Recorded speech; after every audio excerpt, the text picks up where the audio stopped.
वादा यही वादा लिया था ना, हमेशा खुश ही रहना है। लो देखो, देख लो आकर, मेरी आंखों को देखो तुम, ये कितनी शौक लगती हैं।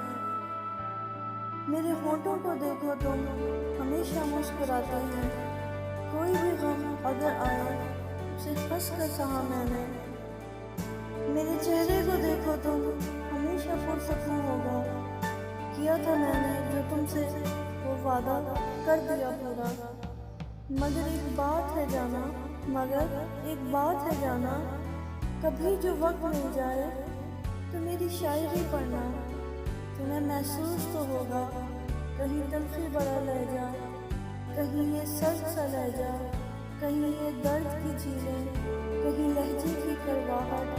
सुनो, मैं खुश तो बहुत हूँ, लेकिन मेरे अल्फाज रोते हैं। कल मैं उन्हीं रास्तों से गुजरा तो बहुत रोया, सोची हुई बातों को सोचा तो बहुत रोया। जो शख्स न रोया था तपती हुई राहों में, दीवार के साये में बैठा तो बहुत रोया। आसान तो नहीं अपनी हस्ती से गुजर जाना, उतरा जो समंदर में दरिया तो बहुत रोया। कहीं तुम भी ना बन जाना मजबूर किसी किताब का।